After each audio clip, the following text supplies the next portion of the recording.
Wa alaikum assalam, vëllezër dhe motra të dashur. Përfitojroni këtë skeni.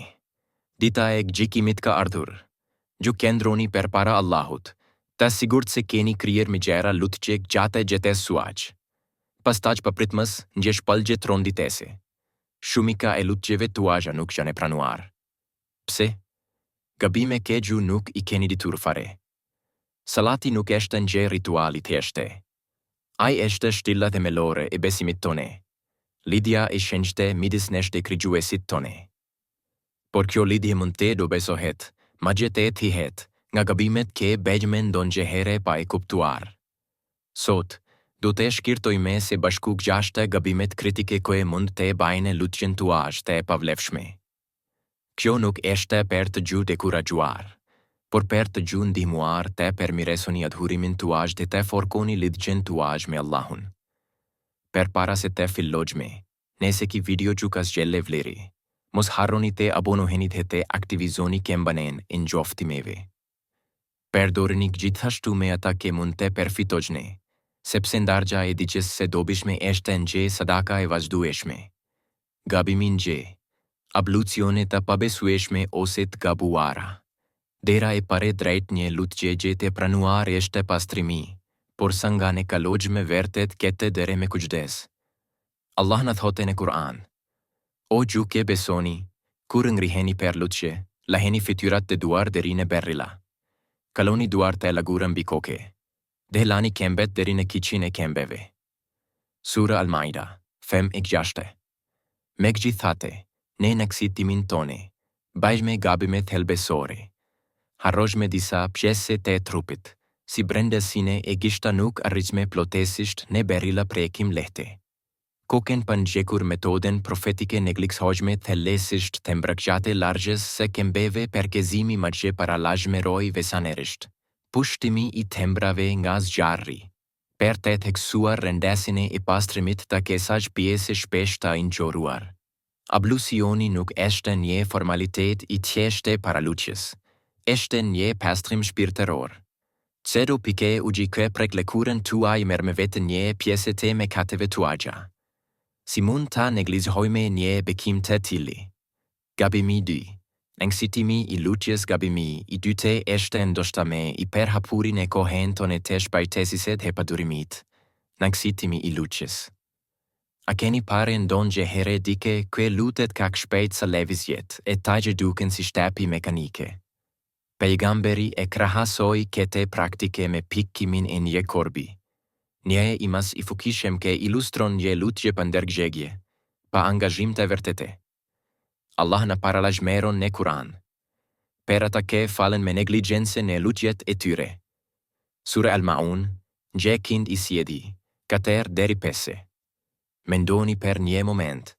Nëse takon një person të rendesishëm, do të nëksitoje biseden per të përfunduar shpejt. Pse duhet të veprosh kështu me Allahun mbretin e mbretërve.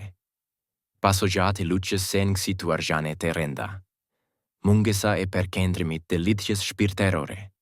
Lëvizjet e pasakta depozita të gabuara recitimi I nëksituar të pakuptim humbgja, e esencës se lutjes. Komunikimi me Allahun si ta korrigjojmë kete. Përdorni lutjen tuaj si nëse do të ishte e fundit. Ndjeni çdo lëvizje. Çdo fjale si një dëshmi të fundit të besimit tuaj. Merrni kohë, sidomos në sekste. Momentin kur gjeni me të afert me Allahun. Gabimi 3. Mungesa e khushu, parkendrimi. Gabimi I tretë, I lidhur ngushtë me nëkshergjen e lutjes, është mungesa e khushu. Ki përkendrimi të ledhe nënshtrim që duhet të karakterizojë lutjen tonë. Gjykendroni në këmbe, recitoni Al-Fatiha, por mendja juaj endet.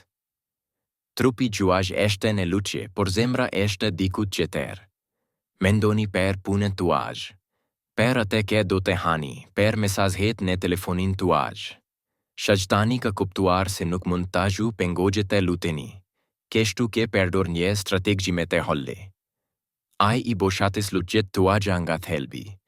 Ai ju shpërkendron me mendime, kujdime, shkëtesime që dalin papritur sa herë që thoni Allahu Akbar. Pejgamberi na paralajmëroi. Njeriu merr nga lutja e tigj vetëm atë pjesë ka kene I vetë dishëm. Nëse mendja juaj është e shpërqendruar gjatë pjesës me të madhet e lutjes, cila pjesë do të pranohet?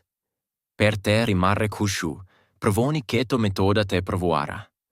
Përgatitni zemrën tuaj para lutjes me disa momente reflektimi. Kuptoni kuptimin e fjalëve që recitoni, shikoni vendin e seksdes.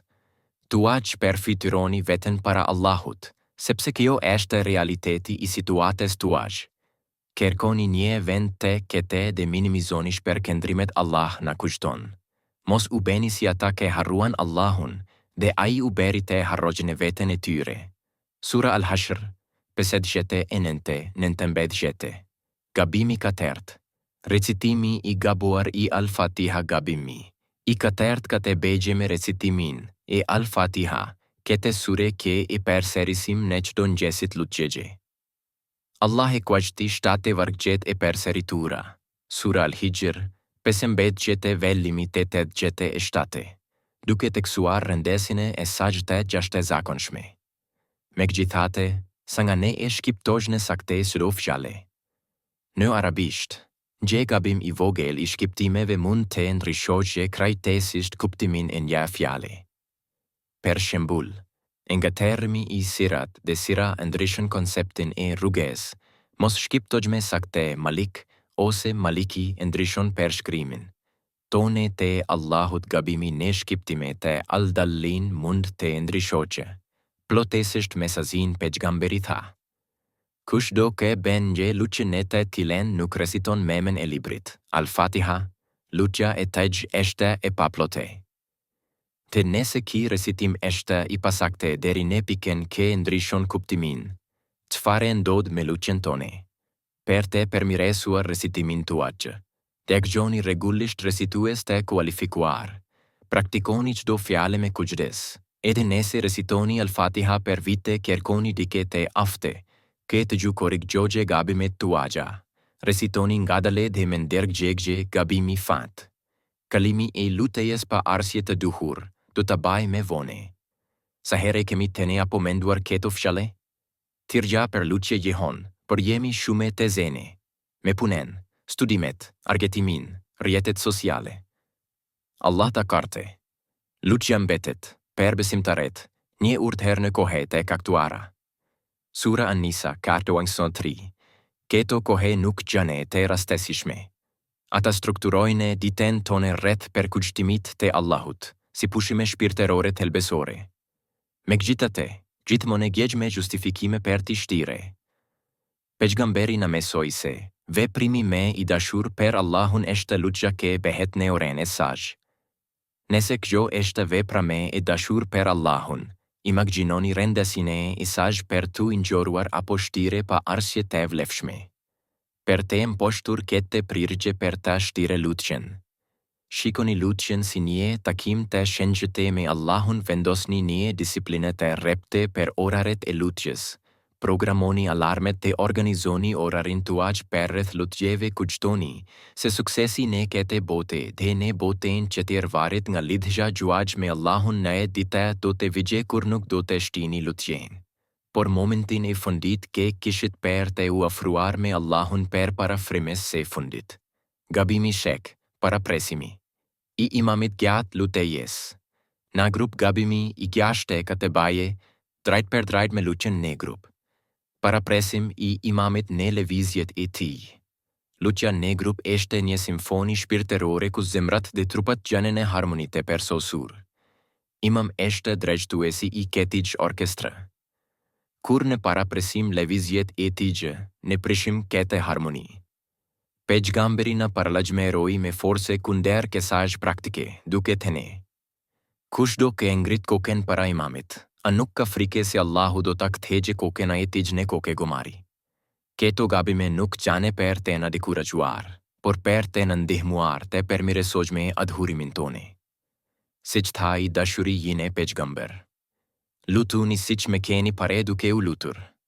Përfitoni ditën e gjykimit. Kur çdo lutje që keni bërë do të këndroje si dëshmi për ju. Çfarë dëshmitaresh dëshironi të keni atë ditë? Përfundoj me këtë lutje. O Allah, beshke luqet tonë të gjenë një drite në zemrat tona. Një ngushellim në i gjeten tonë dhe një ndërmjetesim per në ditën e gjykimit. Na jep për kendrim, në nështrim dhe kendrim në adhurimin tonë. Amine. Nëse ki video ishte i dobishem, mos harroni të lini një koment. Të ndani me te afermit tuash dhe te abonoheni per me shume per kushtu e shem shpirterore. Allahu na e pranofta te gjitheve.